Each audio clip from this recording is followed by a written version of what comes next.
All right.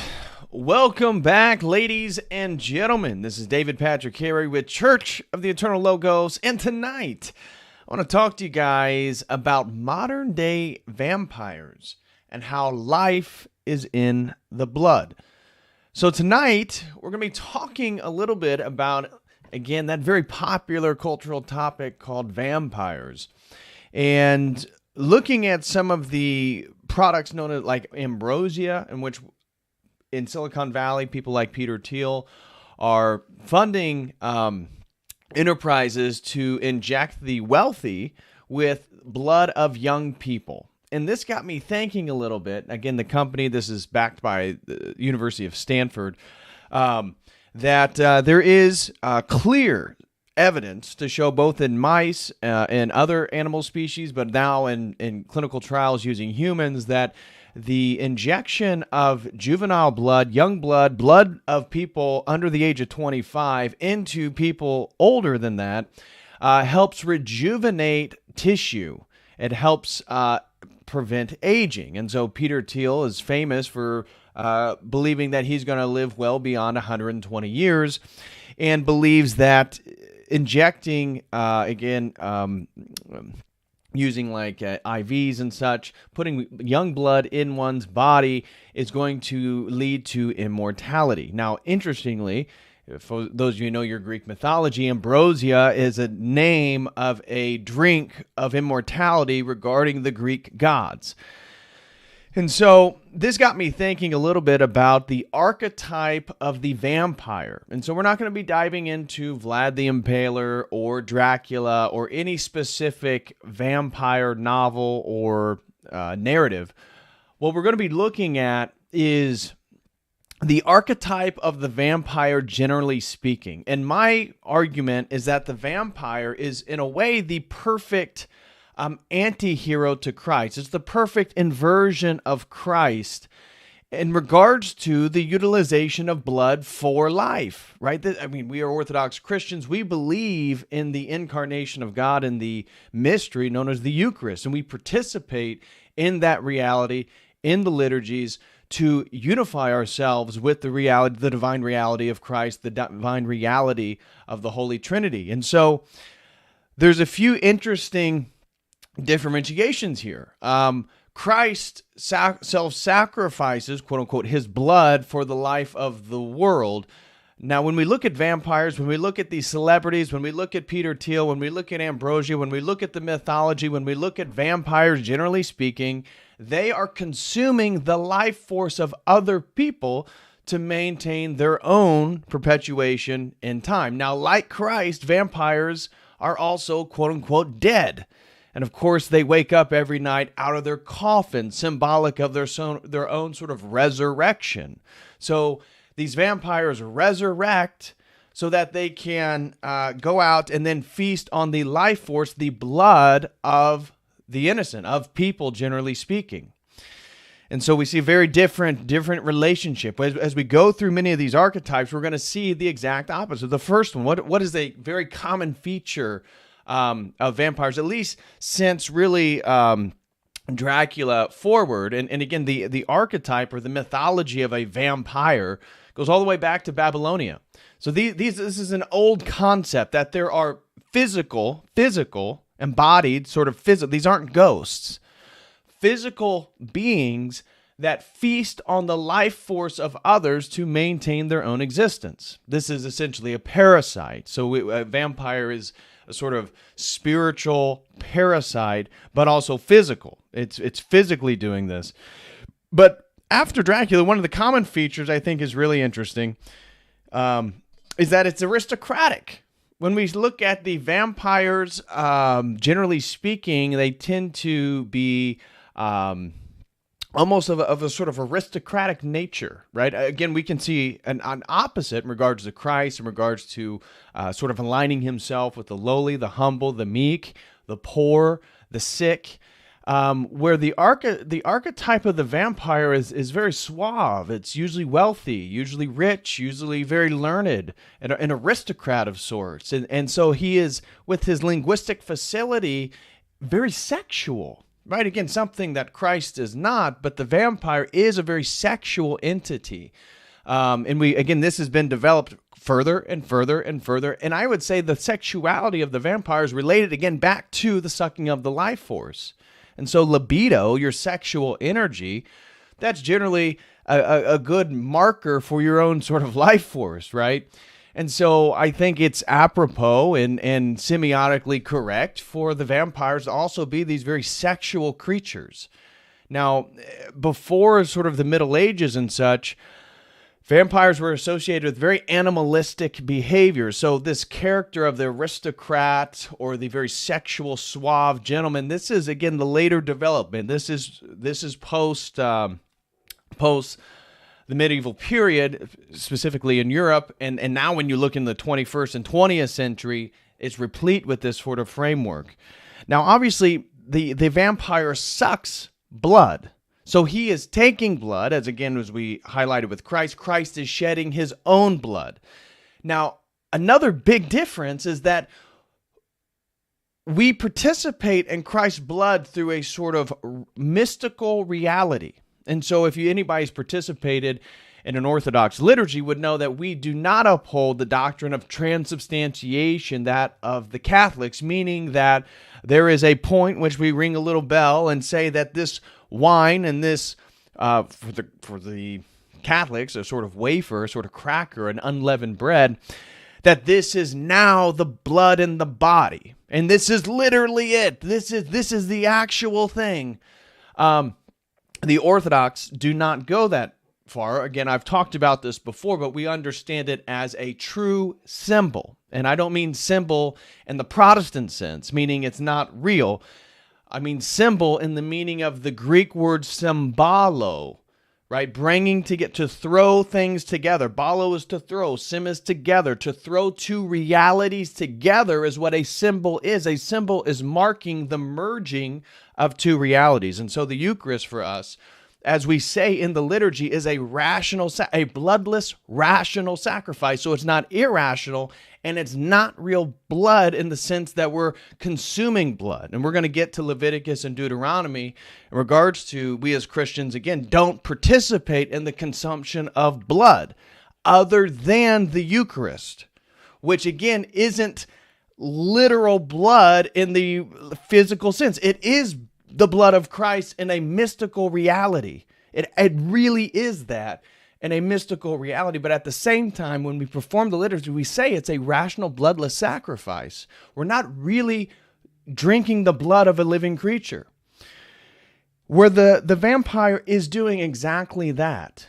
It's doing exactly that. And so when we look at Peter Thiel, when we look at the celebrities, right? I got a thing pulled up. We're going to be looking at the vampire facial. How many of you guys realize that it's a popular treatment to basically, like a sort of minor acupuncture, poke small holes into the skin of the face and then put, whether it be your own blood or somebody's juvenile blood, or a very popular treatment in Hollywood right now is the foreskin coming out of South Korea. So in South Korea, they will cut the foreskin off during circumcision of the boys, and they'll actually keep all that for the purposes of turning it into a facial serum, of which very wealthy people purchase so that they can rub the foreskin of those babies onto their face after they've poked the dots to rejuvenate the tissue.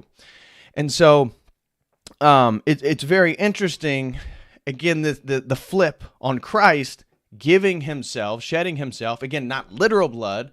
At the same time, it is a mystical reality. It is spiritual life. We're not drinking his blood and eating his body so that we can live longer in this world, right? And that's exactly what the vampire archetype, that's exactly what we see the movement within our culture and the normalization of not only cannibalism, I've done videos on that, but now the drinking of blood. We've seen Megan Fox and Machine Gun Kelly talk about how they ritualistically drink each other's blood.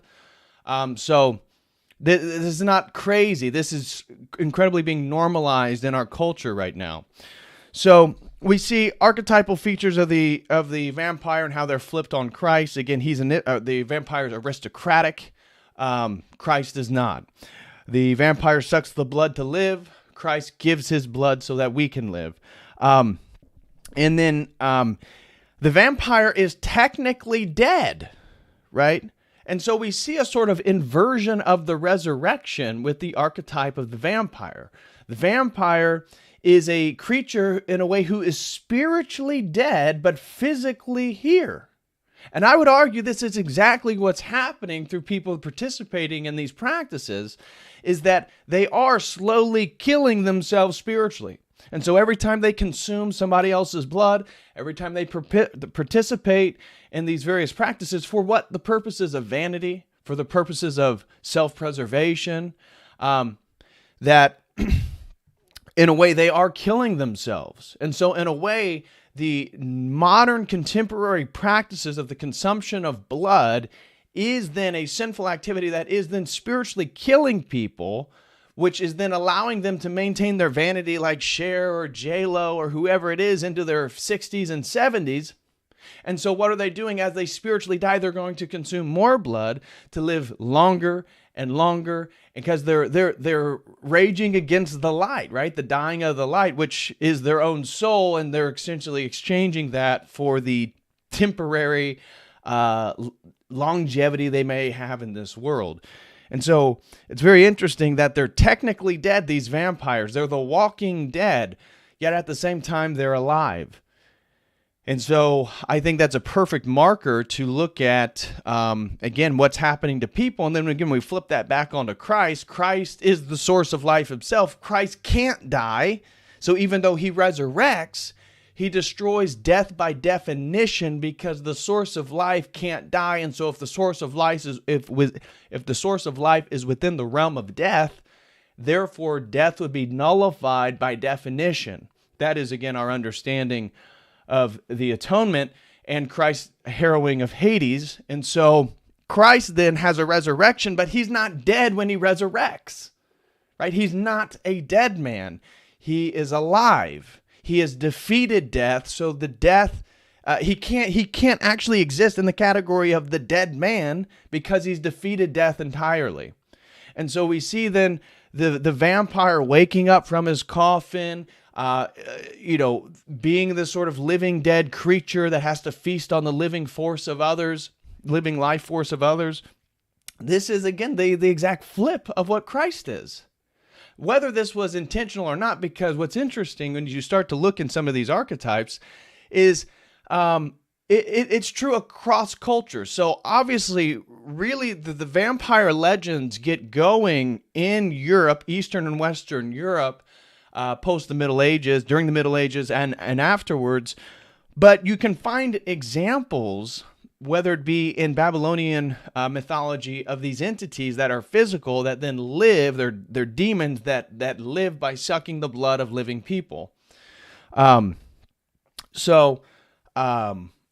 It's interesting that as this idea developed, it becomes more and more and more the inversion of Christ. Now, ironically, again, most of this mythology, Dracula, all this stuff is going to come out of European history, so it's going to be embedded within a sort of Christian milieu, and so the vampire takes on more and more and more characteristics that then ironically flip itself in regards to the relationship of Christ. It's the ultimate anti-hero.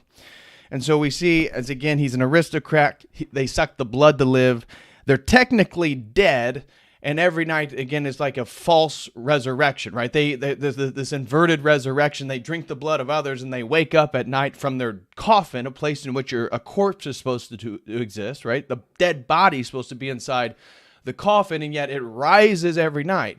Christ only rose once, you see, but the vampire has to rise indefinitely for as many thousands of years or hundreds of years it's quote-unquote going to live. And that's the same thing, again, I would say the archetype of these people participating in these rituals is that through their own vanity, their own self-worship, they really are killing themselves, and they really are becoming the walking dead. And in a sense, people who are following them are also becoming the walking dead, in the sense that they then can only live by feasting on the life force of others. And surely, since 2020, I think to some degree, no matter what you think, that's becoming apparent in one way or another. So another characteristic is that it turns others into monsters.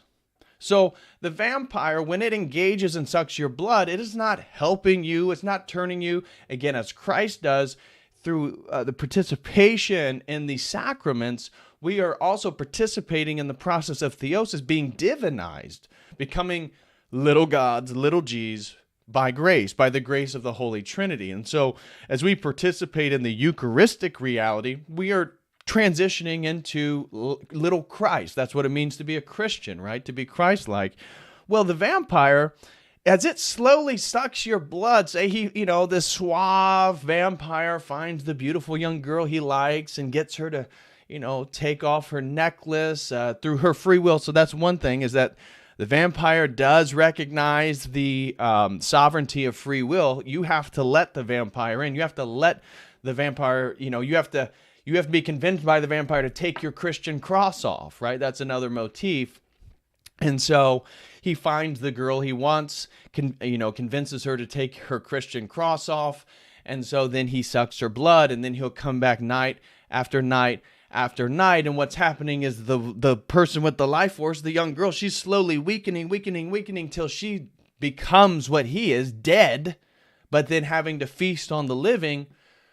Christ does the opposite, right? Christ doesn't feed on us and then take our life force. Christ sacrifices himself and actually brings us to a point where we can become like him, which is godlike, not a monster, not a roving creature trying to suck the blood of others. And so the fact that the consequences of the encounter with Christ versus the consequences of the encounter with the vampire, again, the exact opposite, a perfect sort of inversion. And so, like I said, takes the life force of others, the vampire. He also can't be in the light, right? One of the motifs that gets developed into the 19th century, it actually wasn't, or the 18th century, I think. It's in the 18th century that the motif that vampires can't be in direct sunlight gets going. But again, think how that plays out. Christ is the light, right? He is the light of the world. And so those who are participating in evil, of course they want to stay in the shadows. Of course they want to stay in the darkness. They don't want to be exposed by the light. And nothing, nothing heals as well as, the sun, right? Anyways, so the light itself, it's very interesting how they cannot participate in the light. And this, again, I would say for these modern day vampires, the people participating in these activities, the Peter Thiels of the world, the people that are participating in ambrosia, these various practices, they themselves are going to naturally move in opposition to the value set that we are putting forth. And naturally, they're going to be in line with, in step with, what we believe is going to happen eventually coming towards the end times. And I think that would be quite clear, generally speaking. We can look at some of the sexual, moral values that are put forth by these people. And I would say, interestingly, they all sort of co-align with that progressive sentiment. And so progressivism, as I believe, and I would say many of us Christians believe, progressivism is moving us, it's a regression back towards this sort of demonic world order, an inversion of all good things. And that's exactly what we're seeing, an inversion of all good things. And I'll get to how our society is so inverted that our culture itself is vampiric, right? A vampire is basically a human parasite. That's what we're looking at. And so then life characterized both by magical understanding, meaning like the practice of blood magic, vampire mythology, and of course our own understanding of Christian theology, is that life is in the blood. And this is in Scripture as well, right? I mean, I have Bible verses right here talking about how for the life of every creature is its blood. Its blood, it is its life. That's Leviticus 17:14. Therefore I have said to the people of Israel, you shall not eat the blood of any creature, for the life of every creature is its blood. Whoever eats it shall be cut off. Interesting. Now we can read a little bit more here in a few in regards to what does Scripture say about all this stuff. And obviously, we're only going to get condemnation of drinking or consuming of blood in the Old Testament, and then we're going to get really the Then we're going to have the Last Supper, the Eucharistic practice of the second covenant, that of Christ, where then we participate in this reality. And as I've talked about before, it's really interesting to note that it's Christianity that really criticized and condemned and stopped the proliferation of things like incest, homosexuality, and cannibalism in the ancient world. And that's not my words. That's secular scholars like Peter Frankopan in his book on the Silk Road. He's describing why people in the Middle East were adopting the Nestorian Church of the East. It was growing like wildfire before Islam came on the scene. And it was because of the values. It was because of, again, preventing incestual relationships and various sexual practices, and of course, then cannibalism itself. Which is so interesting because it's Christianity then that's accused of cannibalism because, again, of how we see Christ ending all these things. Why was Christianity so critical of cannibalism? Because we end this practice. The idea that you would consume anybody's blood or anybody's flesh for the purpose of any sort of supernatural or spiritual power is ended with Christ. And at the same time, we're not actually eating flesh and we're not actually eating blood. It is through a mystery. It's through a true symbolo, the bringing together, throwing together of two realities. That's what the Eucharist is. It's the reality of God, and then it's our reality. The reality, okay, this was wine and this was leavened bread as Orthodox. But through the mystery and the bringing down of the Holy Spirit, sanctifying these gifts, now it is the blood and the body. So, anyways, they can't be in the light. And I would say that we see this true with our world in regards to you can't even speak truth, right? The light of truth. Truth is light. And we see censorship. We see what's going on in the world. We see that light, anything related to the true God, anything related to truth itself is absolutely under assault because our world is becoming more and more dark so that really the vampires can roam more and more. Vampires, and this is another thing that grows in legend, have no reflection, have no shadow, can't be photographed or filmed.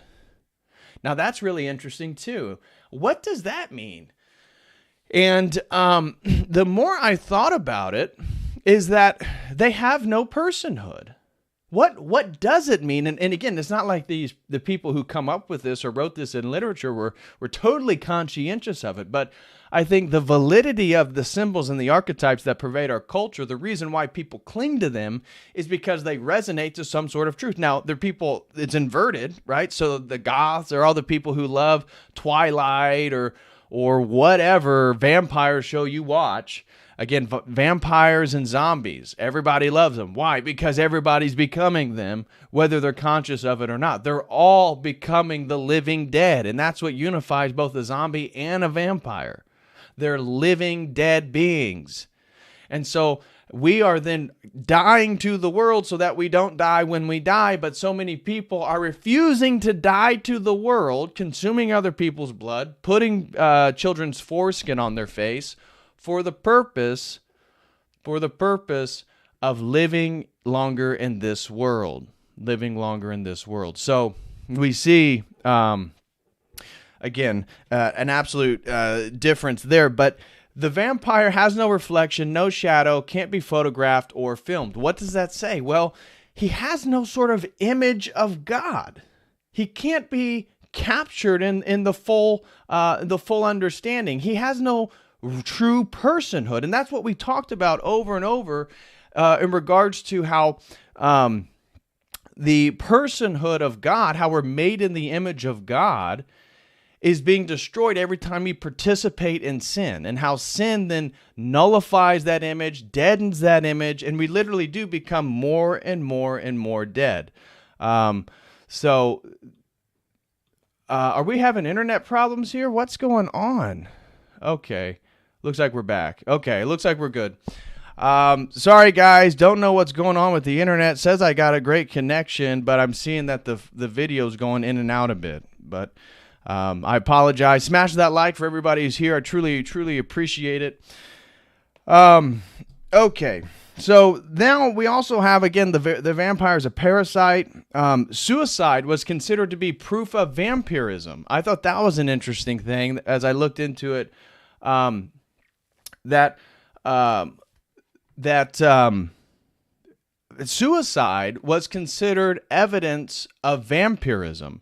Now, as we see right now in the world, suicide is at a rate that has never been before, right? We are seeing suicide at a skyrocketing rate. And I couldn't help but think, is that tied to, again, the vampiric and parasitical culture that we're in? It's literally sucking the life force out of people. Again, according to the vampire myth, the sucking of the life force out of its subjects makes those subjects then become what it is, a vampire. And so is it that the vampiric society itself, which is the sort of demonic kingdom of Satan, can only exist by sucking the life force out of people themselves, that unfortunately, living in a time which we're nearing the end of the world, people are more and more dead than they've ever been, and so they do commit suicide. And we are seeing suicide at rates that we've never seen before. I found that during, preparing for today's stream. I thought, well, that's certainly interesting right there. And then the last point I want to make regarding vampires in Christ is that all vampires were once fully human. And so isn't that interesting? Again, Christ is fully God, fully man, 100% both, unifying human nature with divine nature. And the vampire is a man or a woman, most generally described as a man, who was human, but then has become dead and becomes a sort of demonic entity, again, feasting off the life of the living. You really couldn't, again, a perfect example of evil, a perfect example of God himself, because, again, just like how the vampire doesn't have an image, it has no sort of positive existence, right? The vampire doesn't have a reflection. The vampire can't be seen in a mirror, has no shadow. It has no positive existence, just like the energies of God. The only thing that really exists in an Orthodox worldview are the uncreated energies of God. The opposite of truth, falsehood, is a term to describe the absence of truthful energy, God's energy of truth. It's not a thing that positively exists.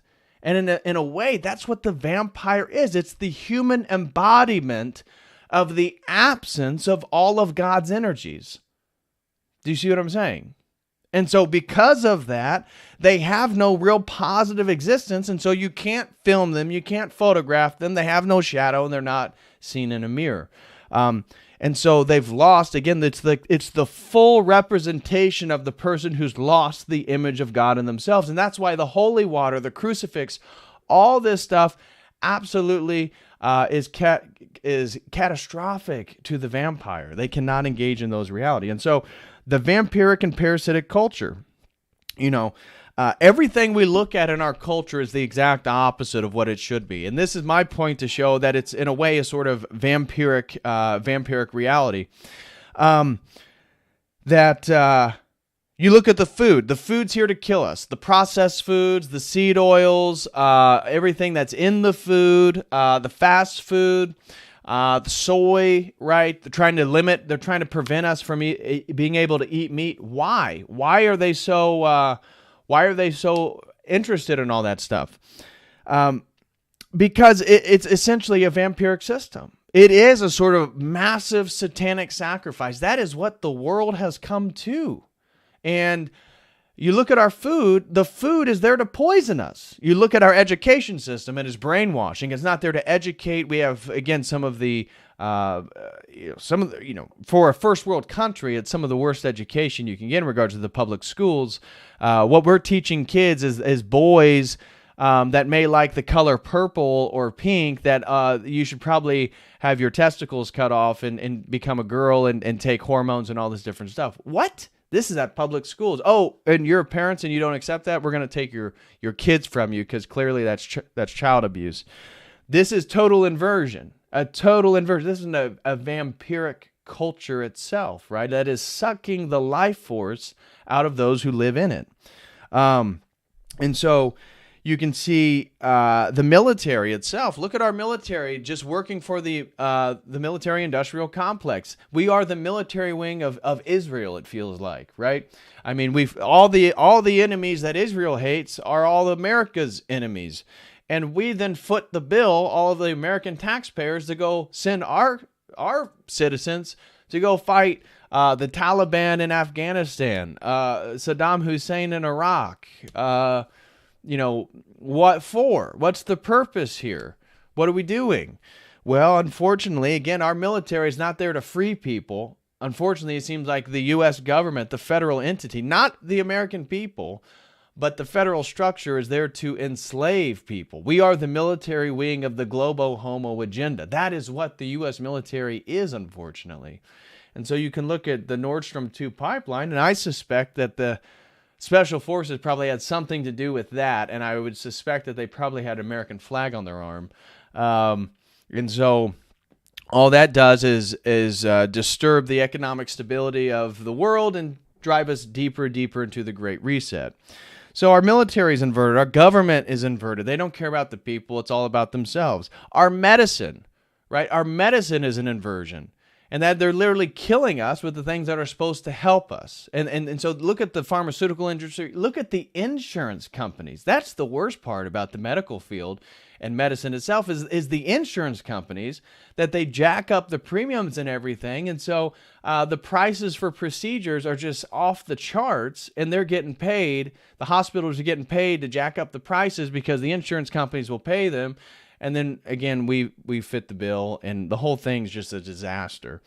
Now, in regard to the medical field, there's an interesting new medical treatment. For $8,000, you can purchase per liter, $8,000 per liter, you can purchase the blood of somebody between the ages of 12 and 25. And this is a project sponsored by Stanford University, or the University of Stanford. I'm not sure which one. I think it's Stanford University. You can purchase liters of youthful blood at $8,000 a pop and have it infused into your body. And this is going to, according to them, 20% chance of lowering cancer and Alzheimer's and rejuvenating your tissue and making you look younger and making you live longer. And so this is a kick among the wealthy. Like, it's not a joke. The wealthy are absolutely purchasing this stuff. What's interesting, I got one article, and you can see this older guy, wealthy guy. It looks like, I'm not going to make a claim, but it almost looks like his young boy lover is there, and he's taking his blood. And so they're hooked up to an IV, and they're just swapping. And it's like, what the heck is going on here? But this is, again, considered medical treatment. So what we would, again, literally consider a sort of vampiric practice is just a medical treatment. And if you got the money, you got $8,000 per liter, come on board. We'll do it. And so you see the fear of, again, gray hair, the fear of wrinkles, the fear of aging, the fear of eventually dying is what's driving these people. It's a sort of pride and vanity and self-worship. And so Peter Thiel is on record saying that his goal is to become immortal and not die through all these different things. He talked about how he's on human growth hormones right now, and that he plans on taking those the rest of his life, along with, again, ingesting youthful blood for the purposes of rejuvenation. So we also see, as I said, female beauty products. The vampire facial is one where people use other people's blood, usually youthful blood, or their own blood, in which, again, they put little holes in their face and then rub it with blood, and that's going to help rejuvenate the tissue. As I said, you have the foreskin procedure, which is very popular amongst Hollywood women, where they rub the foreskin of South Korean baby boys on their face in a serum that's made. And so what's interesting then, as I've laid out the archetypes of the vampire and Christ, our vampiric culture, that what I think is really interesting is that Satan is living off of our life force. He is living off of our life force. And the sins that everybody are participating, including our own, right? We're losing the image of God in ourselves. And this is, as I said, how everybody becomes an NPC. How is it that so many people, the NPC meme that happened was so accurate? It was so accurate to what was going on in 2020, 2019. I mean, it started with Trump I think 2017, when I did the video on NPC, 2017 was sort of the beginning of the NPC meme that really got going. But how is it that there's so many NPCs? And you look at then what does the NPC believe? Well, it believes in the entire leftist progressive ideology that they hand you on a platter. And it's because the whole thing is an inversion of our value system. The whole thing is sin. The sex, everything. And so they get you twisted. They think you're moral because, love is love. I promote this, I promote that. I don't think anybody should be not allowed to do anything. And so that means I'm a better, more virtuous person. And it's like, no, that's the exact opposite, actually. Because a virtuous person has to make a stand on something, and then they have to stand on it. And that's what exactly these people won't do. There's nothing that they'll ultimately stand for other than access to their sins. And that's then when these vampires, the culture itself, right? Modern vampires, the elites, the vampiric culture, Satan is obviously the ultimate vampire. Satan is the real ultimate vampire. That then they're obviously just feasting. That's when they come to feast on our life force. That's when they come to sacrifice us. That's when they come to drink our blood, metaphorically, but they may do it literally. Who knows at this point? Is because when we limit or fight against their access to their sins, now it's war. Now it's game on. And this is where, again, they sort of fuel themselves off our own life energy. And that's why then we have to make sure our life energy isn't ours, but we're fueled by God. We're fueled by Christ. We're fueled by the Eucharist, so that then we are in communion with the transcendent. We are in communion with the Trinity. We then aren't afraid of what may or may not come in our face.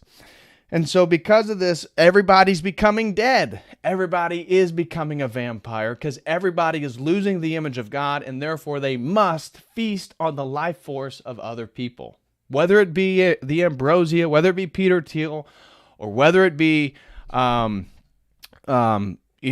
any type of degeneracy that we're seeing normalized in our society, it's all leading to the same thing. It's all a sort of vampirism, especially that which goes after the children.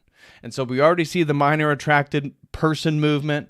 We already see the transgender movement going after the children. Why? Because the children's blood is full of life. And so, again, I have an article. We're going to discuss a little bit of a thing called adrenochrome that you guys are probably aware of. So we'll get into that in just a bit. So guys, smash that like. I would greatly appreciate that. I got a few quick announcements. If anybody would like to support Church of the Eternal Logos, please do so by becoming a website member. I now have three member options. We have the basic Logos subscription membership, which gives you access to an exclusive video library full of video content, plus the second half of all my introductory world religion episodes. And then I have a new fitness membership, and of course a premium membership in which we meet every other week in a Zoom meeting for 2 hours. So if those things interest you and you'd like to support Church of the Eternal Logos, please do so with that link right there. If anybody would like to sign up for a one-on-one session, you can do so with this link right here. And then if anybody would like to sponsor a stream, if you have a topic you'd like for me to dive into and look at a little bit further, you can do so by purchasing one from this link right here. And I'm not going to say much more than that in regards to housekeeping because I want to get into all our readings. We got tons of readings. I will say, though, Sunday or Monday will be the next installment of our introduction to world religions, where we're going to be looking at Buddhism. So the first half of our Buddhism stream is going to be either Sunday or Monday. So I hope to see you guys there for that. It should be a good one. Outside of that, let's just get into today's content. So I got so many articles, so many things to get into with you guys today. I really am not even sure where to start, but let me pull this one up here. So here's a few Bible verses on blood. And so we have Leviticus 17, obviously, is quite noteworthy in regards to the Old Testament telling Israel that they should not drink blood. Again, here's Leviticus 17:11. For the life of the flesh is in the blood, and I have given it for you on the altar to make atonement for your souls. Again, this is a foreshadowing of Christ. For it is the blood that makes atonement by the life. You see, and so Christ shed his real blood to die for us. The vampire sheds no blood, but he takes our blood to live from us. And so here's another one. Here again, Genesis, you shall not eat flesh with its life. That is its blood. We're not allowed to then consume blood. Again, here's Leviticus 17:14. For the life of every creature is its blood. Its blood is its life. Therefore I had said to the people of Israel, you shall not eat the blood of any creature, for the life of every creature is its blood. And so here's two, again, I'll just read the whole excerpt. This is again from Leviticus 17. If any man of the house of Israel or the strangers that sojourn among them eats any blood, I will set my face against that person who eats blood, and I will cut him off from among his people. For the people of the flesh for the life of the flesh is in the blood, and I have given it for you upon the altar to make atonement for your sins. For it is the blood that makes atonement by reason of the life. Therefore I had said to the people of Israel, no person among you shall eat blood. Neither shall any stranger who sojourns among you eat blood. Any man also of the people of Israel, or of the strangers that sojourn among them, who takes in hunting any beast or bird that may be eaten, shall pour its blood and cover it with dust. Next one, Deuteronomy 12. Only be sure that you do not eat the blood, for the blood is the life, and you shall not eat the life with the flesh. You shall not eat it. You shall pour it upon the earth like water. Okay. So, one of the things that I want to get into in regards to vampires is here we go. So we're going to move from this one. I just want to read a couple paragraphs from this article here. It's kind of hard to see. Hard to read, really, because of the background. I don't know why they did that, so I'm going to try to highlight everything. But I just wanted to, I just want to read a few things, and then I got so many articles that I want to get to, guys. Probably like 13 articles. So we're going to try to move through this as quickly as possible. I know Jay has a stream here in about an hour 10, so I'm going to hope that we can finish up real quickly. So this article reads, still the sexual aspect of these symbols are only one dimension. Okay, yeah, the Eucharist offers heavenly reward while the vampire offers earthly power. Dracula, our most famous vampire, even paraphrases Christ's words at the Eucharist. He that eateth my flesh and drinketh my blood dwelleth in me, and I in him. In the climactic scene of Dracula, Dracula rips open a vein above the heart and forces Mina to drink blood from his breast. As she drinks his blood, Dracula says triumphantly, quote, now you shall be flesh of my flesh and blood of my blood. But the symbols are concerned with interpersonal and intrapersonal relationships. Both the Eucharist and the vampire legend speak of the elevation or resignation of our innermost center, the self. One feminist interpretation sees Dracula as a myth of feminine liberation and empowerment. Through her encounter with the vampire, Lucy changes from a silly, giggly girl to a powerfully erotic woman. This interpretation sees Lucy undergoing the domesticated, compliant woman's encounter with her own sexuality, an encounter Victorian culture deemed evil. And so that is, again, the Lilith, the Jezebel archetype, right? The idea that the powerful woman is the sexually provocative woman. And that is, as I did the whole stream on the thirst traps, that's exactly what it's about, is the Jezebel spirit, and this being the sort of ultimate way in which we have subverted masculinity. Because men have to say no. And so men who are still, subject to their sexual desires, falling victim to these thirst traps, not understanding that the power is, that the women only receive the power through the attention. And so we have to minimize that to some degree to take our power back.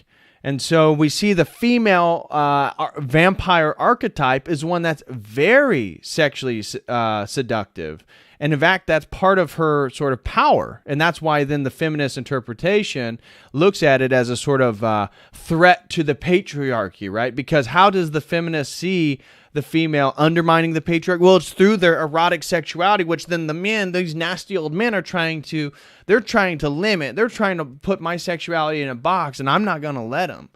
Okay. In almost a parody of Hades' rape of Persephone, Dracula promises to make Lucy queen of the undead, unquote. Staking through the heart is called transfixiation in the Catholic Church and seems to be a late addition to vampire lore. In the feminist reading, the collective masculine, personified by Dr. Van Helsing, fears Lucy's liberated sexual power and so must destroy her with the symbolic phallus. You guys could have guessed. When we use a vampire metaphor to describe an interpersonal relationship, we mean that one person nourishes themselves at another's expense. What one gains, the other loses. Maybe just like, again, we can look at our economic system as vampiric, it's parasitical. People are gaining money while then the middle class and the poor, that money is being extracted from them. We see this through inflation. We see this through the increased price of goods. All this as a way for the wealthy to make more money and the middle class and the poor to lose more money. So again, this general relationship we see is taking place all over our society, that certain people are being nourished, and the way they're being nourished is at the expense of other people. In the vampire, there are no springs of abundance or abundant life as in the Eucharist. Instead, there is a lack, a greed, and death. The vampire metaphor describes one person driven to use another's vitality and life energy to sustain their own life. Vampires are, quote, the living dead. For some terrible reason, they have no contact with the springs of life within themselves. And again, and I would say that's exactly due to, again, the dying off of the image of God in us by constant sin, by the negation of God's will, by turning away, by worshiping ourselves, by participating in all these sinful activities. They literally are killing and drying up the spring of life, right? That well that Christ says, if you drink from me, you'll never thirst. That spring of life within ourselves, as people deny that, they literally are becoming more of a vampire. They must prey on others. Once vampires were normal human beings, but some things has happened to them, an attack, a possession, a curse, etc. Vampires themselves have been victims. We see in many stories that the vampire also suffers and wishes to be released from his dreadful compulsion to drink their victim's blood. And that made me think of pedophilia, right? So recidivism rates of pedophiles, if you're a young boy and you were sexually molested as a young boy and you had an erotic orgasm, right? And I'm not saying that you wanted to. Say it was with a priest or some man or whatever happened. I'm not even going to put the context. If it happened, and if you're a young boy and say you did have an orgasm, that is going to permanently mark you. And so the recidivism rate amongst the victims of pedophilia is that often they become pedophiles themselves because of the sort of the Pavlovian sympathetic connection between the orgasm and that youthful state. And so it's a terrible thing, right? That the pedophile, like the vampire, was once a victim who then follows into the footsteps of the thing which they were a victim of. Vampires are not ghosts, which have no bodies, and not ghouls, which feed off the dead and have never had souls. The vampire once was a perfectly normal being who has lost the ability to generate their own life energy as the result of some incident or series of events. In fairy tales, this may be described as an enchantment. Perhaps the father gave the child to a witch, or the child wandered away and was lost in an evil woods. Legend describes when vampire attacks are most likely to occur. In Gilgamesh, the person who has wandered too far from the community, who is isolated from others, is most vulnerable. Loneliness, physical or spiritual, may allow this complex to manifest. Falling in love is another common way to become vulnerable to this manifestation. Many vampire stories tell of women or men who unwittingly fall in love with a vampire and after marriage become their victims. The most likely place for the transfer of vampiric energy is in the family unit. Ernest Jones, in a paper called On the Nightmare, interprets the vampire story in terms of incest. Certainly, the story lends itself to this interpretation. Vampire lore suggests incest because the most startling aspect of the folkloric vampire is that he must first attack members of his own family. His victims are preordained to be those he loved most in life. Modern versions do not always include this element, but is almost universal in vampire folk tales. And so we have the vampire father and mother who must first attack those they love. Aha. We are familiar here. Well, this one's a long one, and this is the last part of this that I want to read. Oh, crap. Let's go down here. Okay. We are familiar with the mother who lives for and off her child, the devouring mother of or negative mother complex. Little Red Riding Hood is one of our most familiar images of this. Grandma, what big teeth you have. The term for female vampires, Lamia, means child eater. Blood ties and the breast are often pivotal symbols in vampire tales. This is true in Coleridge's Christabel, when the maternal vampire gloats to her victim, Christabel, quote, "And the touch of this bosom there worketh a spell," unquote. In Red Riding Hood, the great mother figure is a wolf. Symbolically, the wolf stands for greed and hunger. The hungry, greedy wolf who will eat you up. The mother can devour her child. Little Red Riding Hood is a girl, but mothers also devour sons. Vampires transform themselves into many animals, particularly serpents, cats, or bats, but often a wolf. The word vampire means wolf. Modern vampires are not just maternal. They can also be sexual. The word wolf is our slang for a man who sexually preys on women. We identify the vampire with the demon lover, Count Dracula, the Flying Dutchman, Heathcliff. These are destructive animus figures who draw women into from life into death. Behind the image of the demon lover stands the image of the father in the shadow of incest. Count Dracula and the Flying Dutchman both are attractive, seductive older men of the world who enthrall innocent young girls. It is significant that within the Wuthering Heights there is no mother. It is Cathy's adored father who brings Heathcliff home to her and fosters the fatal relationship. Cathy has a shattering revelation of demonic psychic possession when she cries, quote, "I am Heathcliff." In all vampire tales, there is an unconscious psychic connection, a fatal symbiosis, a sort of psychic identity between victimizer and victim. In Jungian psychology, Heathcliff is part of Cathy herself, a personification of the animus which possesses her psyche. Jung describes this kind of possession in Volume 7. He specifically mentions a vampire and describes a vampiric process. Quote, "When unconscious contents are not realized, they give rise to negative activity and personification, i.e. the autonomy of the anima and the animus. Psychic abnormalities then develop, states of possession. In this state of possessed part of the psyche generally develops an animus or anima psychology. The woman's incubus consists of a host of masculine demons. The man's succubus is a vampire," Jung continues, "an unknown something that has taken possession of a smaller or greater part of the psyche and asserts its hateful and harmful existence, undeterred by all our insight, reason, or energy, thereby proclaiming the sovereign power of possession." Unquote. Jung then states, quote, that the archetype fulfills itself not only psychically in the individual, but also objectively, unquote. Heathcliff is, of course, Emily Bronte's fiction. However, a vampire archetype can manifest itself objectively, physically, as well as psychically in someone's life. Jung further states the psychological rule says that when an inner situation is not made conscious, it happens outside a fate. In the lives and deaths of celebrities, we often find literal eerie parallels to vampire lore.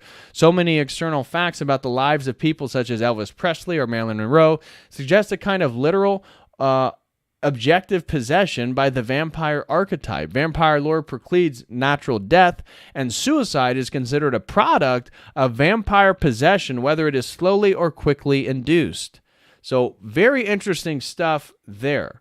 Now, one of the earliest examples I could find of like an example of a sort of vampire comes from the Babylonian, the Mesopotamian religion of the Idimu, or the Ekamu.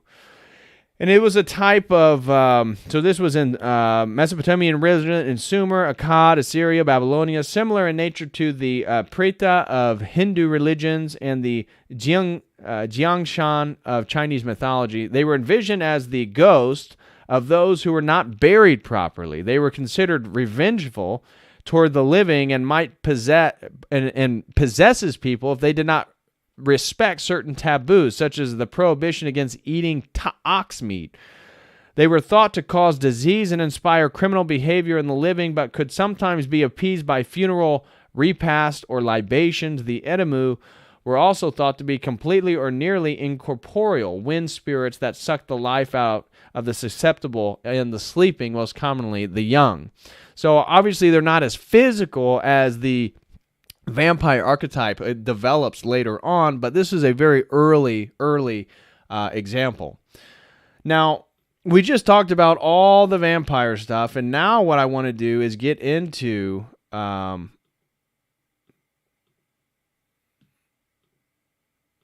this article here. Blood from the Young now on sale for the old in San Francisco. Okay, this is from mercurynews.com on their technology page. So, Stanford-educated founders' treatment intended to fight aging. You don't have to drink the blood of children to reclaim your vigor of your lost youth. You can now mainline it for $8,000 a liter. Ambrosia, a startup founded by a Stanford Medical School graduate, has begun pouring the blood of the young into the hardened arteries of their elders in 5 cities, one of them San Francisco, according to a new report. Founded in 2016 by Jesse Karmazin, an MD never licensed to practice medicine, Florida-based Ambrosia claims to be able to combat aging through infusions of blood plasma from younger people. And I do have articles that this is true. Again, in mice laboratory experiments, putting juvenile blood in adult animals of the same species does rejuvenate tissue and make the elder entity or being younger. Slows aging, and again, their big thing is, this is what's going to stop Alzheimer's and cancer. It's now infusing patients in Los Angeles, Tampa, Omaha, Houston, and the city by the Bay, according to Business Insider. Initial interest was high, with about 100 percentile patients contacting the company in the first week after it put up its website in September, the business website reported. Tech entrepreneur and investor Peter Thiel, who co-founded PayPal and Palantir, and said in 2014 he was taking human growth hormones in hopes of living to 120 or beyond, has expressed interest in Ambrosia and said of death, "I prefer to fight it." For so far, nearly 150 patients aged 35 to 92, including 81 during a clinical trial, have received Ambrosia's treatment, according to Business Insider. The company calls the intravenous interventions young plasma treatments. Ambrosia says it sucks the blood, so to speak, of donors aged 16 to 25 for the older patients undergoing what the startup acknowledges is a medical treatment. There's a pretty juicy volume discount, $12,000 for 2 liters. Patients are 30 or older, according to the company. Karmazin, who worked for about 2 years as a medical resident but moved into entrepreneurship without becoming a licensed physician, said last year that an Ambrosia study found that treatments led to a 20% reduction in levels of 2 proteins, one linked to cancer and one to Alzheimer's. The Guardian reported last year, at the time of that report, the median age of participants in the study, which cost participants $8,000 each, was the age 60, according to The Guardian. The treatment was inspired by experiments on mice, Ambrosia says. Harvard University researchers have identified a substance in mouse blood they believe partly responsible for the anti-aging effects seen in old mice transfused with blood from young mice, The Guardian reported. Stanford researchers have also been studying such transfusion known as parabiosis since around 2000, according to Science magazine. Some 50 years ago, the late UC San Francisco researcher Frederick Ludwig used rats to study the effects of parabiosis on longevity. Two UC Berkeley researchers have researched parabiosis in mice last year, described Ambrosia's treatments as, quote, dangerous. They quite likely could inflict bodily harm, researcher Irina Conboy told Business Insider. It is well known in the medical community, and this is also the reason why we don't do transfusions frequently, that in 50% of patients there are very bad side effects. You are being infused with somebody else's blood, and it doesn't match. But Karmazin disputed Conboy's conclusion, saying that it was not supported by data or clinical experience. Millions of plasma transfusions are performed safely in the U.S. each year, and the FDA monitors the safety of the blood supply and the transfusions closely, Karmazin said. Blood transfusions are approved by the Food and Drug Administration, which allows Ambrosia to provide them as an off-label type of treatment. Conboy said research in mice linking anti-aging effects to blood infusions is not conclusive. Ambrosia, in a filing with the U.S. National Library of Medicine about its clinical trials, said the project would focus on inflammation, nerve development, stem cell proliferation, blood clotting, immune function, and brain plaque associated with Alzheimer's. Organ function, which will be specifically measured, includes the liver, bone marrow, kidneys, the pancreas, muscles, cardiovascular, cerebrovascular, and the thyroid, the filing said. Specific disease states connected with these biomarkers include anemia, neutropenia, thrombocytopenia, obesity, diabetes, high cholesterol, elevated risk of cancer, atherosclerosis, dementia, and cataracts. Okay. Now, it's interesting, again, like I said, ambrosia is an ancient Greek. It comes from the myth that it's the food or drink of the Greek gods. It is often depicted as conferring longevity and immortality upon whoever consumed it. The etymology, this is kind of interesting. The concept of an immortality drink is attested in at least two ancient Indo-European languages, Greek and Sanskrit. The Greek ambrosia is semantically linked to the Sanskrit amrita, as both words denote a drink or a food that gods use to achieve immortality. The two words appear to be derived from the same Indo-European form. A semantically similar etymology exists for nectar, the beverage of the gods, presumed to be a compound of PIE roots, nek meaning death, and tar meaning overcoming. Nectar.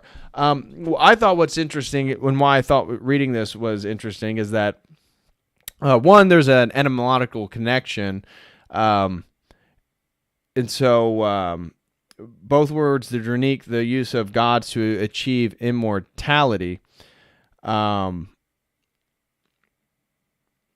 that it links to the again to the undying. And so, isn't it interesting that could it be that some of these sort of myths are both prefiguring of Christ? I mean, that's what I think. It's a sort of foreshadowing, but also then a potential normalizing of a sort of demonic activity of drinking blood. I don't know, something to play around with there. Next article, again, I got tons of these. Peter Thiel is very, very interested in young people's blood. The contrarian venture capitalist believes transfusions may hold the key to his dream of living forever. Okay, more than anything, Peter Thiel, the billionaire technology investor and Donald Trump supporter, wants to find a way to escape death. He's channeled millions of dollars into startups working on anti-aging medicine, spends considerable time and money researching therapies for his own personal use, and believes society ought to open its mind to life extension medicines that sound weird or unsavory.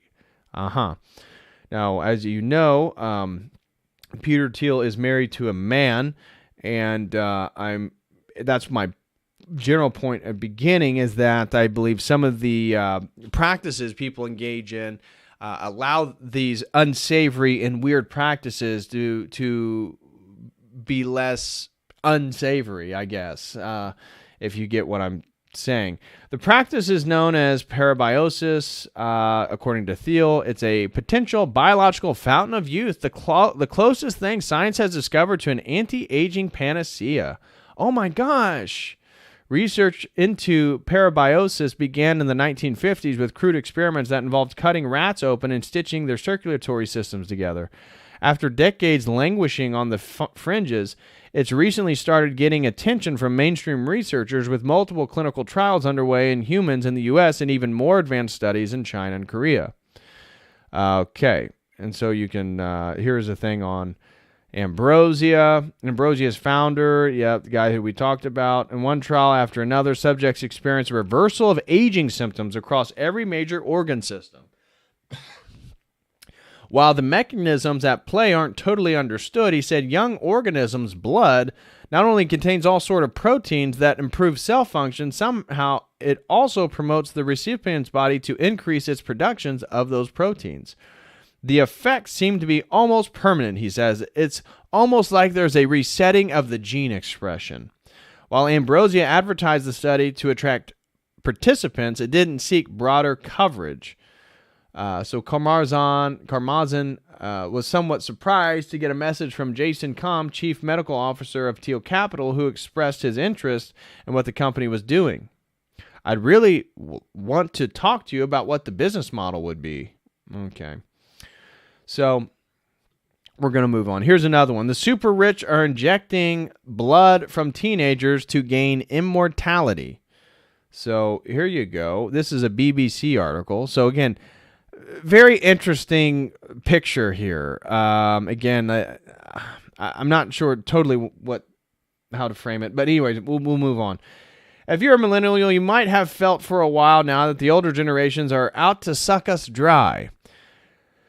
To their yin of affordable housing, secure jobs, and actual pensions, we seem to have the yang of six-figure car garages for homes, gigs for jobs, and a retirement age that, like a mirage on the horizon, seems to get further away the closer you get to it.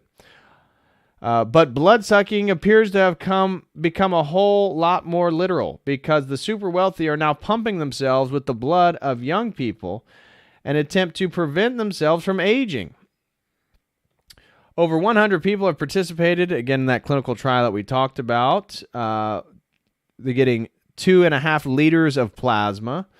The procedure is being offered as an experimental attempt at rejuvenating the elderly. This is the owner, again, Jesse Karmazin, 32, a Stanford-trained scientist who founded the U.S. clinic, told the Sunday Times that the initial results from his patients have been encouraging. It could help improve such things as appearance or diabetes or heart function or memory. All these things, aspects of aging, have a common cause. I'm not really in the camp of saying this will provide immortality, but I think it comes pretty close, essentially. The new treatment comes on the back of several studies over the last 17 years, yada, yada, yada. So people want to believe that young blood restores youth, even though we don't have evidence that it works in humans, and we don't understand the mechanisms of how mice look younger.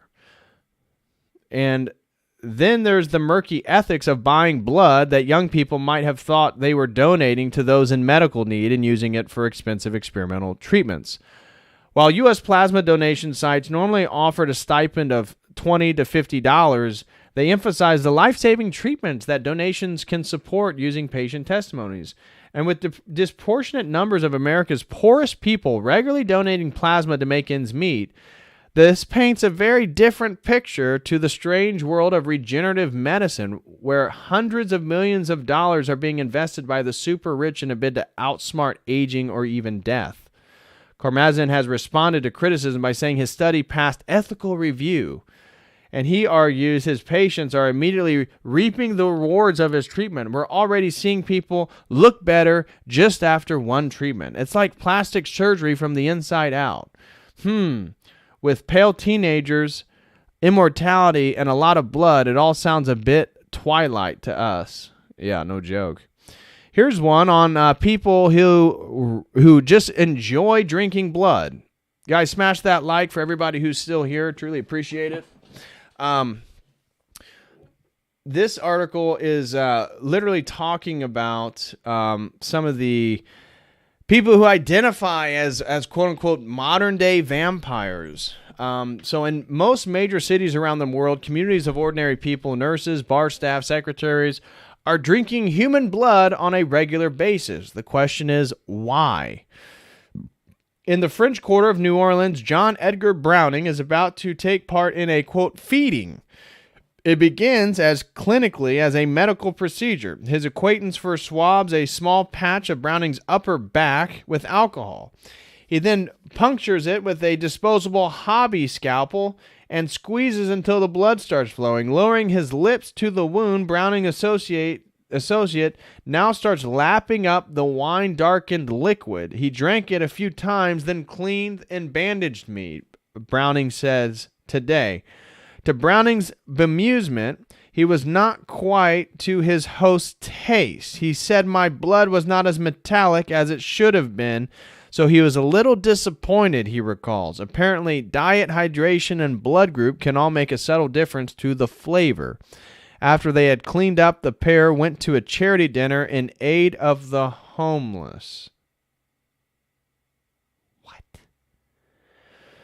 A self-confessed needlefoe, Browning had not been looking forward to the feeding. I'm naturally pretty fearful of anything sharp approaching my skin, he says, but as a researcher of Louisiana State University, he was willing to go through it for his latest project, an ethnographic study of the New Orleans real vampire community. There are thousands of people drinking blood in the U.S. alone. Was the blood feeding a religious ritual, a delusion, or a fetish? Before he had met any vampires, Browning suspected that they had just blurred the line between fact and fiction. I'd assumed that these people were bonkers and just had read too many Anne Rice novels. By the time he had offered himself as a donor, however, his opinions had taken a U-turn. Many real-life vampires have no belief in the paranormal and have little more than a passing knowledge of True Blood or Dracula, nor do they appear to have any psychiatric issues. Instead, they claim to suffer from a strange mental condition, fatigue, headaches, excruciating stomach pain, which they believe can only be treated by feeding on another human's blood. There are thousands of people doing this in just the U.S. alone, and I don't think it is a coincidence, and I don't think it's a fad, says Browning. Their symptoms and behavior are a genuine mystery. Yeah. Sure. So, for many, real-life vampirism is a taboo. Over the last few decades, it has come to be associated with gruesome murders, such as the notorious case of Rod Farrell in the U.S. and a deluded killer, apparently inspired by a fantasy role-playing game. Quote, when people talk about self-identified vampires, a lot of times these horrible images come to mind, unquote, says D.J. Williams, a sociologist at Idaho State University. Quote, so the community has been closed to suspicious outsiders. As a result of the stigma, the vampires I've contacted online have asked me to use aliases within the article. It was not always this way. Across history, we can find cases where human blood was considered a bona fide medical cure. At the end of the 15th century, for instance, Pope Innocent VIII's physician allegedly bled 3 young men to death and fed their blood still warm to his dying master with the hope that it might pass on their youthful vitality.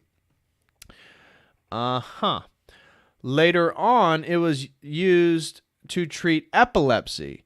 The afflicted were encouraged to gather around the gallows and collect the warm blood dripping from recently executed criminals.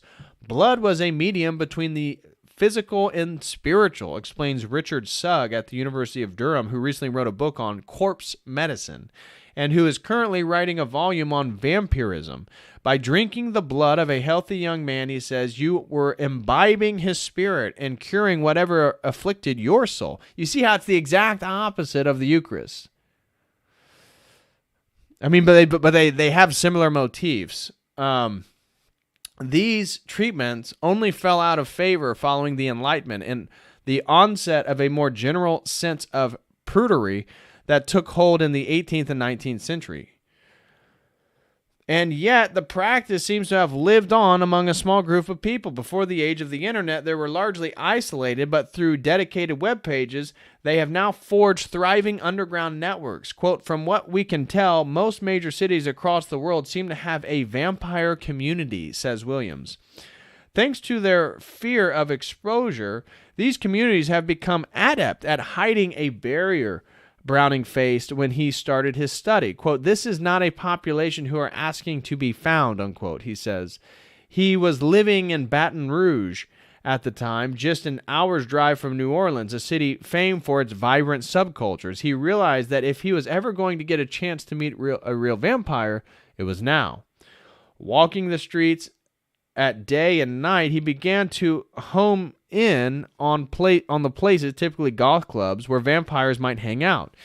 Even at the beginning, he was not too scared about the characters he would meet. Quote, it helps being a guy who is 6'4" and 220 pounds, he says. In fact, his biggest concern was not his own safety, but the vampires. You could out them, he says, potentially putting their personal and professional lives in jeopardy. When she smiled, I saw 2 fangs protruding over her lips. Okay. Eventually, he found himself talking about his project to the owner of a goth clothes shop, who subtly pointed out a woman standing with her 2 children in one of the aisles. So Browning came up to her and told her about his study of vampires. Finally, she smiled and said, I think I might know a few, he recalls. And, quote, and when she smiled, I saw 2 fangs protruding over her lips. They were, he says, atrociously sharp. Although he subsequently lost contact with, quote-unquote, Jennifer, the encounter encouraged him to proceed, and he eventually formed good relationship with a group of vampires whom he interviewed regularly. In fact, the deeper he delved, the wider and more colorful the spectrum of personalities he uncovered. Although some do wear fangs and sleep in coffins, most take very little interest in the books and films. Quote, this was the late 2000s, and they weren't even watching True Blood, unquote, he says with disbelief. Quote, these people knew about as much as the average person about vampire literature and culture, unquote. Vampirism, it seems, comes in many shades. The blood-feeding community held jobs as bar staff, secretaries, and nurses. Some were church-going Christians. Others, atheists. Often they were very altruistic. I'm sure. Yeah, I'm very sure. Quote, vampires aren't always skulking around graveyards, attending goth nightclubs, or feasting at blood orgies, unquote, explains one vampire named Murticus. Quote, there are real vampire organizations who feed the homeless, volunteer in animal rescue groups, and who take up any number of social causes. Importantly, while some vampires are looking for psychic energy that gives them strength, others, known as medsangs or medical sanguinarians, believe their need for blood is purely physiological. Quote, they identify vampire means little to nothing to us, says one medsang known as CJ, who I met online. Quote, however, when we are blood drinkers, especially human blood, the label is impossible to shake. Renewed vitality.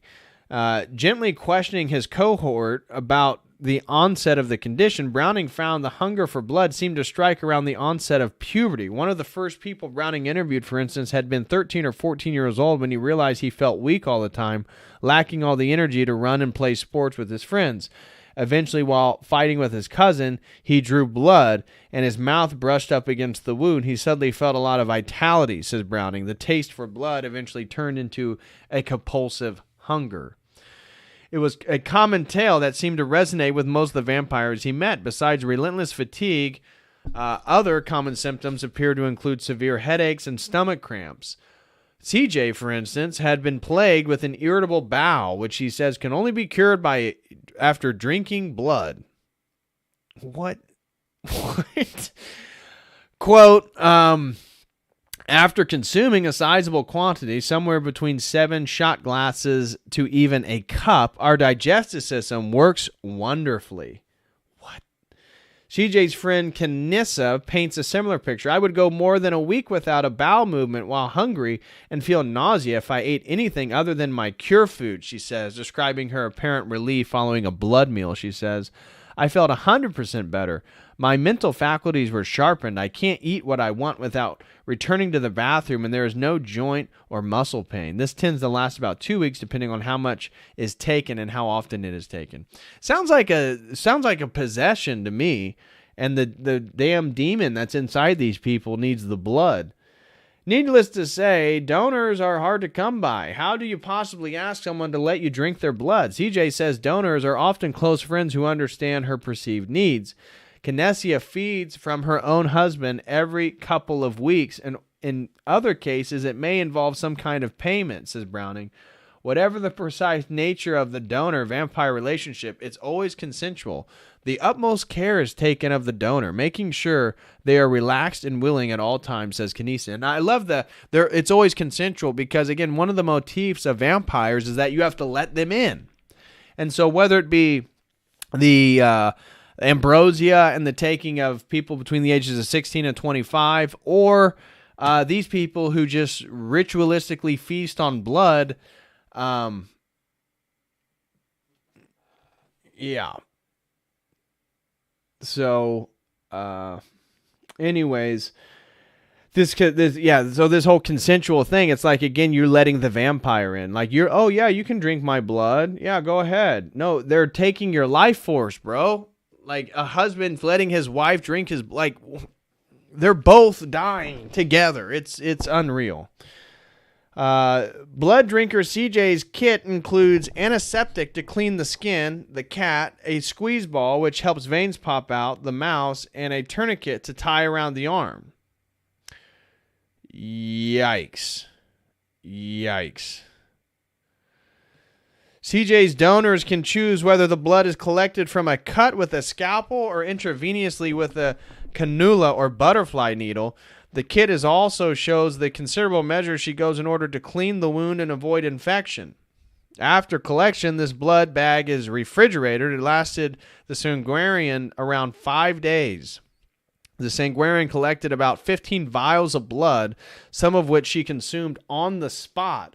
The blood is mixed with sodium hairpin, an edible anticoagulant. The vampire Alexia shows her phlebotomy kit, including vacuutaners, alcohol pads, cannulas, sterile syringes, butterfly needles, lancets, gauze, and a tourniquet. As Browning himself found, the extraction itself is closer to a medical procedure than a passionate ravishing. Typically both, and that's because, again, the medical system, the whole thing is vampiric, right? It doesn't matter if it's a ritualistic activity or they're using syringes and an IV. It doesn't matter. It's still a ritual and it's still demonic. Typically, both the donor and the vampire are first tested at health sexual clinics for transmissible infections. To make the incision, the vampire may use disposable scalpels or syringes, which they open and clean in front of the donor. And they will swab the skin before the first cut. If they are drinking directly from the wound itself, they are also sure to clean the lips, brush their teeth, and gargle their mouthwash beforehand. Alternatively, they may have more advanced medical knowledge. CJ, okay, yada. Before taking the blood, she gives the donor a small rubber mouse to squeeze, which makes it easier for her to find the vein. Yada, yada, yada. Okay, so you get it. There are real people that literally go around and they drink blood. So next one is, for real, what is foreskin facial? Why does Kate Beckinsale like it, and how is this serum made? Here's the serum that, again, a lot of these celebrities are putting on their face. The facial involves inserting a serum made from the discarded foreskins of South Korean infants. They are not circumcised specifically for this procedure. It is simply a common procedure for South Korean youth. The therapist will use a pen containing hundreds of needles to inject into your face. The small needles help the face serum really sink in and work its magic.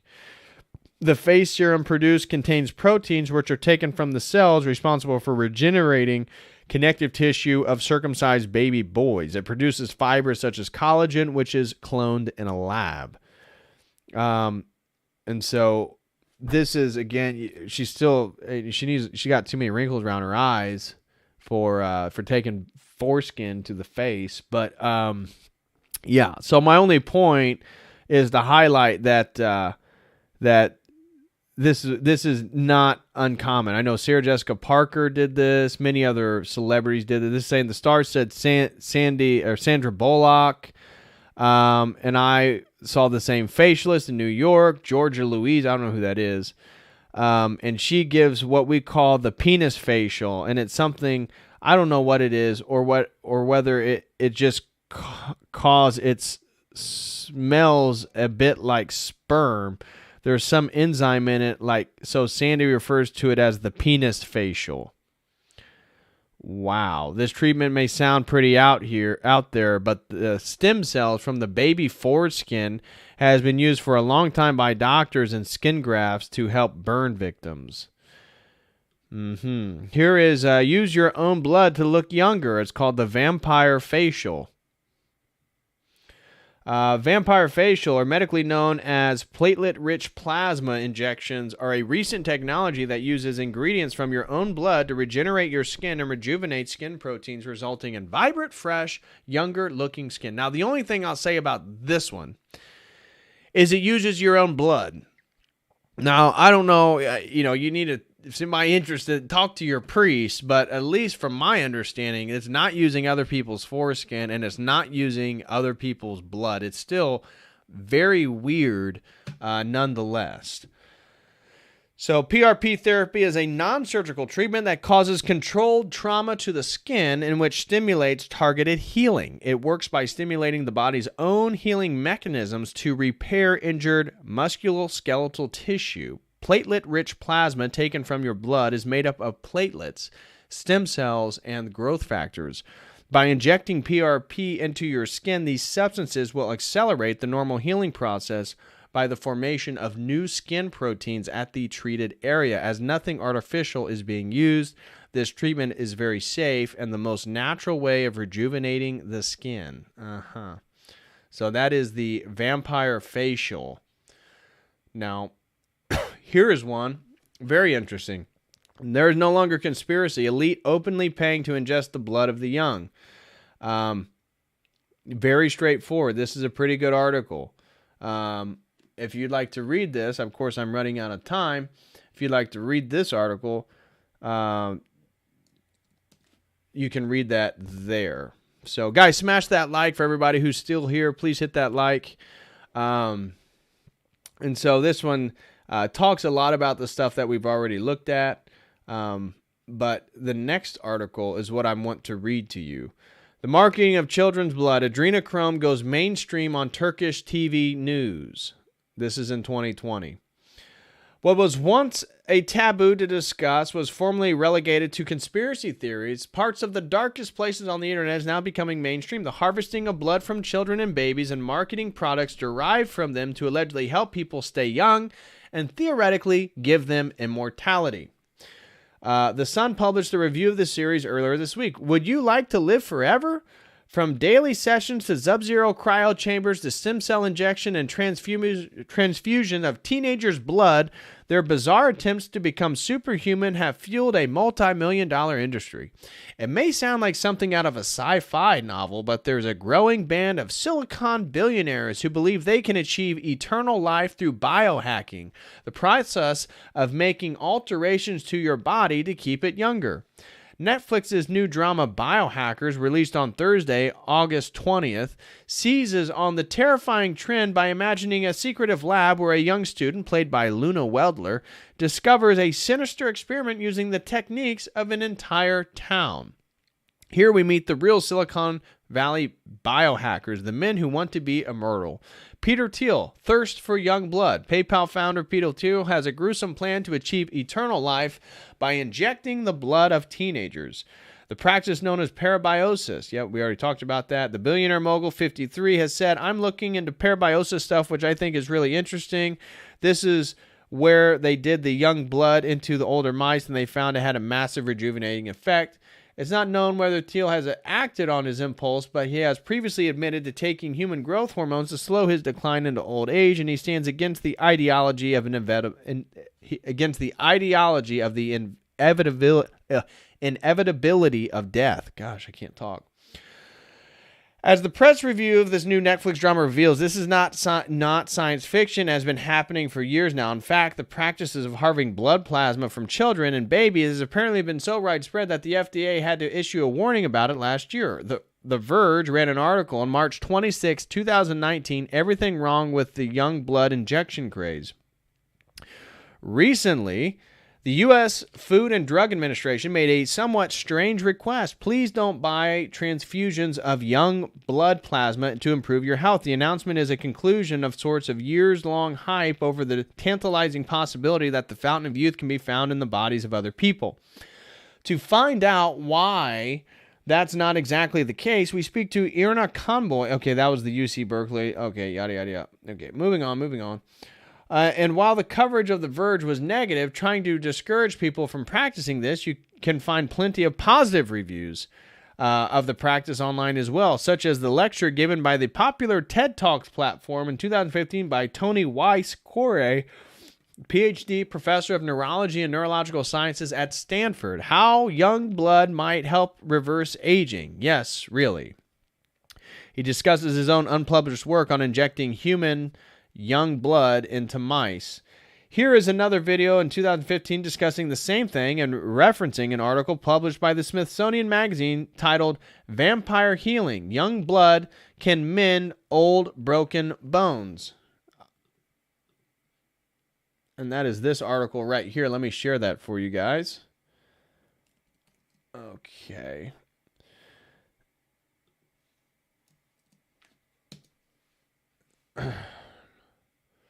Slowboy says, COTEL, they had a real biohacking seminar in Indy. The billboard was on 65 between Main and County Line Road in Greenwood. Oh, wow.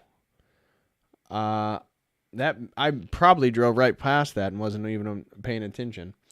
It's not old bones that makes fracture healing difficult among the elderly. Okay.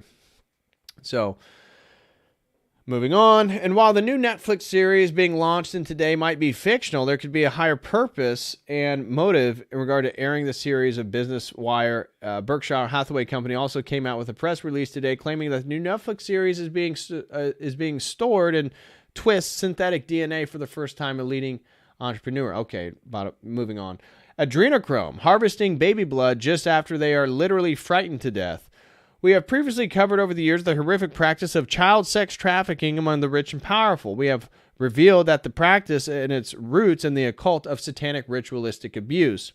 And our article previously published earlier this year on Health Impact News, unmasking who is behind the pandemic and rioting to usher in the New World Order, we feature the testimony of two former intelligence officers who confirm the existence of these pedophile networks that are involved in satanic ritualistic abuse. Ted Gunderson, a former FBI chief, and Robert David Steele, a former CIA agent. If you have not read this article yet and watched the embedded videos, I encourage you to do so you can understand that these satanic occult practices are very real. Mr. Steele's testimony includes references to the harvesting of children's blood just before they are murdered as a sacrifice to Satan. I recognize now that child torture, child murder, and child organ harvesting is an accepted practice at the highest levels of government in the NGO and multinational corporate sector, as well as throughout academic institutions and civil society. This scourge persists because it is allowed to exist by the complicit authorities. It appears that pedopredation, including the attendant torture and murder of infants to produce adrenalized blood via ritual satanic abuse, is in some cases considered an elite privilege, whereupon these echelons are permitted to practice such perversity with impunity. Add to this the growing market of fetuses, the most prized beings, those delivered on the floor as part of a satanic ritual, and one has an inkling of the greatest evil on the planet. The drug that is allegedly produced from this adrenalized blood from infants and murdered is called adrenochrome. In addition to the alleged benefits discussed above for young blood, as a way to reduce aging, this drug is reported to give the most euphoric, quote-unquote, high of any drug known to man, and is also allegedly the most addictive, requiring a fresh supply of this adrenalized blood from murdered infants. At the end of June this year of 2020, a mainstream Turkish television network broadcast decided to expose adrenochrome, a drug said to be used by the rich and famous. Since its airing, many Turkish independent publishers began researching and covering this also. And there are still many of these videos on YouTube, such as this one, which has no English translation, but pieces together known information about pedophile Jeffrey Epstein and the rich and famous people associated with him from U.S. corporate media sources. TGRT Harbor, part of the Halis Media Group, is the name of the Turkish television station based out of Istanbul, and they claim that they have modeled their programming around the format of American news cable Fox News. They claim a viewership of over 10 million. I lived in Turkey for several years in the 1980s as a student of the Turkish language and later as a Turkish translator for American NGO groups, sending in medical support teams to the Kurdish refugee camps in northern Iraq from Turkey after the Gulf War in the early 1990s. And while my Turkish is very rusty today, I believe that this copy is a good English translation of the program that aired in the end of June. The video is no longer available on YouTube, so here is a copy on the BitChute channel. Neighboring country Bulgaria also started exposing the drug adrenochrome as well in their mainstream media. But as the film Out of Shadows reveals, the CIA and the satanic occult leaders control the U.S. corporate media, so this will probably never be covered in the U.S. corporate media unless it is a hit piece to try to discredit the drug and keep the secrets of the Hollywood elites and the globalists hidden. Here's another article. Why are celebrities so obsessed with their own blood? And then here's a wild one. Tony Hawk, the famous skateboarder, did the 900. Then he did Tony Hawk Pro Skater, probably the wealthiest skateboarder. He has a partnership with the water company Liquid Death. And so if you look right here on this pen and paper where he's holding a vial of his own blood. So again, Hawk is sitting down to have his blood drawn, mixed into red paint to paint onto his skateboard deck. So he's putting out skateboard decks, and the red in the skateboard paint has his own blood. And if you look on the paper, it says, I am Tony Hawk, and I have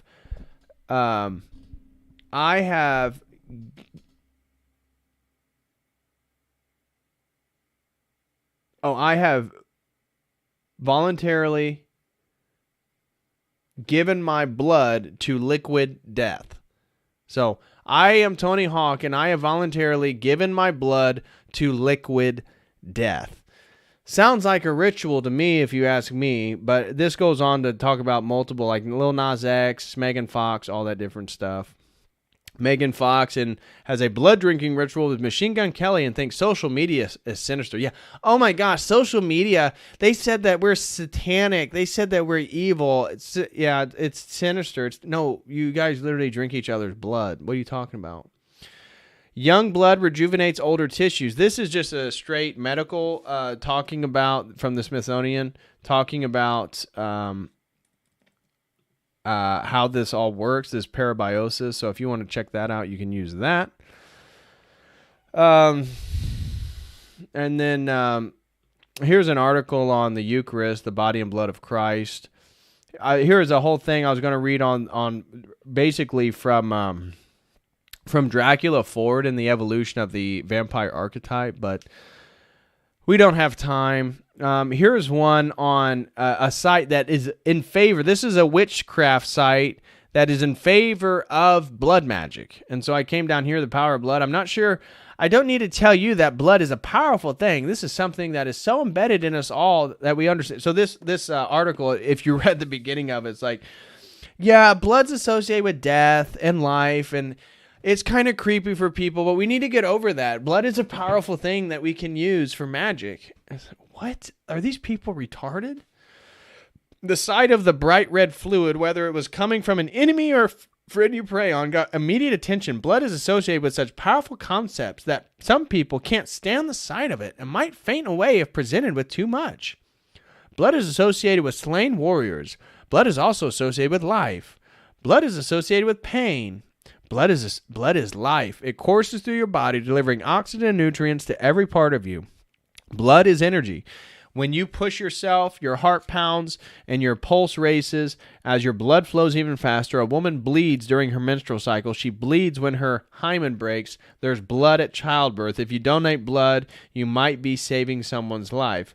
Whatever little microscopic blits are floating around and contain the very essence of all that you are, a scientist can illegally clone you if they had just a drop of your blood. Your blood contains your DNA, a blueprint, not just for who you are, but your complete ancestral line. Something that contains this much power is naturally powerful in magic. Perhaps some would say it's too powerful. Here's another site talking about blood magic and what you can use it for. These are magical websites. Here's another one. Blood from human teens rejuvenates body and brains of old mice. And then here's a company that does this Alkahest. And therapy's born from the science of plasma. Why are you showing a plant, dude? Your whole thing's about taking blood. So then it shows like what they think they can do. So that, again, is going to conclude our stream today on modern day vampires. Life is in the blood. So I hope you guys enjoyed that. Please smash that like. I appreciate everybody being here. I know it could be a bit of a queasy topic. It's certainly not the most beautiful and lighthearted topic to discuss, but I do see a connection with the archetype of the vampire. And then these modern people who, whether it be people using ambrosia or just the rejuvenating their tissues, again, through blood, living longer. That's the whole point. The vampire lives longer by extracting the life essence of others. Christ does the opposite. And so we need to participate in that eternal reality of Christ, the Eucharistic reality, and not the reality of taking other people's blood and trying to become younger and have less wrinkles and not have gray hair and fight against the light, the dying light, right? Our own death. We need to embrace our death. We need to die now so that we then aren't afraid to die, because really that's what these people are absolutely terrified of, is they're afraid to die. Death is the enemy, but it's been conquered through Christ, not through Peter Thiel and his husband, paying for ambrosia or parabiosis, procedures. So that is today's stream. I hope you guys enjoy that. Please smash that like, and I'm going to read some super chats here. Looks like we got 3 super chats. Guys, if you have any super chats, feel free to send those in. I greatly appreciate it if you're able to. If not, I understand. No worries. Hope you guys enjoyed today's stream. First super chat comes from Boneman538. Whoa. Shout out to Boneman538. Throws in $100 super chat. Boneman538. Oh my gosh, bro. He threw in $100 before I even started the stream.